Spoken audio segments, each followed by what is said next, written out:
مسیلمہ کذاب جو جھوٹی نبوت کا دعوے دار تھا، تاریخ کا وہ پہلو جو شاید اس سے پہلے آپ نے نہ سنا ہو، نبی اکرم صلی اللہ علیہ وآلہ وسلم کو اس نے خط لکھ بھیجا۔ خط میں ایک معاہدہ کرنے کو کہا۔ معاہدہ یہ تھا کہ جب تک آپ حیات ہیں آپ نبی، جب آپ کا وصال ہو جائے گا تو پھر میں نبی، یا پھر میرے ساتھ یہ معاہدہ کر لیں کہ آدھے عرب کے آپ نبی، آدھے عرب کا میں نبی۔ معاذ اللہ، نبی اکرم صلی اللہ علیہ وآلہ وسلم خاتم النبیین نے خط کا جواب لکھا، اور خط کے جواب میں لکھا کہ میں اللہ کا سچا رسول ہوں اور تو کذاب ہے، جھوٹا ہے۔ حضور نے پوچھا کہ یہ خط لے کر کون جائے گا؟ اب اس کے دربار میں جانا موت کو گلے لگانا تھا۔ اس کے پاس لشکر تھا، ایک صحابی جو چھاپڑی فروش تھے۔ راوی لکھتا ہے کہ جسمانی طور پر کمزور اور مدینے کی گلیوں میں پھر کر کھجوریں بیچا کرتے تھے۔ 12 بچے تھے ان کے۔ فوراً برق رفتاری سے کھڑے ہوئے، یا رسول اللہ صلی اللہ علیہ وآلہ وسلم، میرے ماں باپ قربان، حضور میں جاؤں گا۔ اس دوران کھجور کھا رہے تھے۔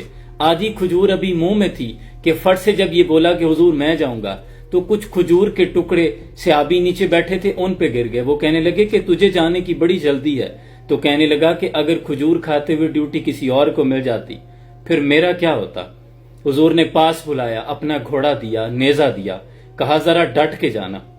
تو کہنے لگا یا رسول اللہ آپ فکر ہی نہ کریں، مفاہمت نہ سکھا جبر ناروا سے مجھے، میں سر بکف ہوں لڑا دے کسی بلا سے مجھے۔ راوی لکھتا ہے کہ ابھی کچھ دیر پہلے کمزور شخص حضور نے جب خط تھما دیا تو یوں نکلا جیسے کوئی جرنیل جاتا ہے۔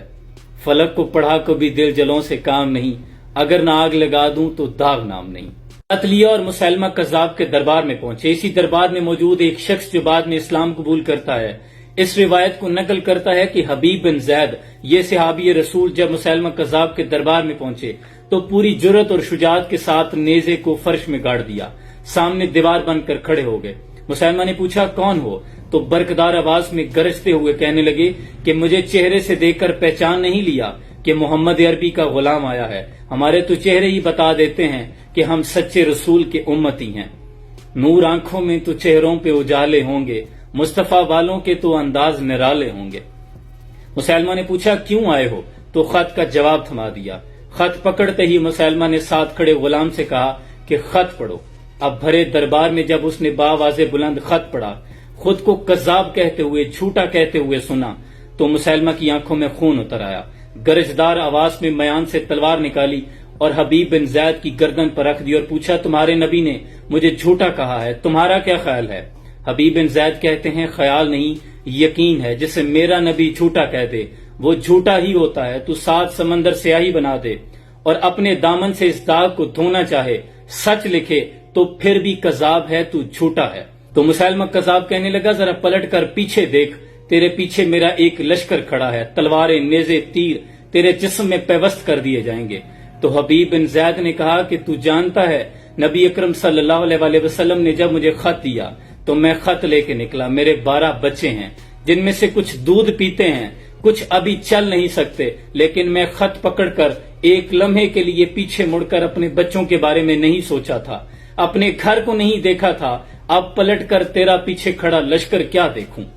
تو جو کر سکتا ہے کر لے، میرا خیال یہی ہے۔ اسے غصہ آیا، اس نے تلوار چلائی، حبیب بن زید کا ایک بازو کاٹ دیا۔ حبیب بن زید کہتے ہیں تو انہیں آزماتا ہے جو بدر سے لے کے احد تک آزمائے گئے ہیں، ہم اپنی بات سے نہیں ٹلنے والے۔ اسے غصہ آیا، پھر تلوار چلائی، دوسرا بازو کاٹ دیا۔ حبیب بن زید کہتے ہیں تو موت سے انہیں ڈراتا ہے جو ہر نماز فجر کے بعد شہادت کی دعا مانگتے ہیں۔ جب آگ بگولا ہو گیا تو تلوار چلائی اور گردن تن سے جدا کر دی۔ ادھر گردن تن سے جدا ہوئی، ادھر مدینے میں آقا صلی اللہ علیہ وآلہ وسلم کی آنکھوں میں آنسو نکل آئے اور فرمانے لگے کہ جانتے ہو میرے حبیب کو شہید کر دیا گیا ہے۔ یہ غازی، یہ تیرے پر اسرار بندے جنہیں تو نے بخشا ہے ذوق خدائی، 2 نیم ان کی ٹھوکر سے صحرا و دریا، سمٹ کر پہاڑ ان کی ہیبت سے رائی، اور 2 عالم سے کرتی ہے بیگانہ دل کو، عجب چیز ہے لذت آشنائی، اور شہادت ہے مطلوب و مقصود و مومن، نہ مال غنیمت نہ کشور کشائی۔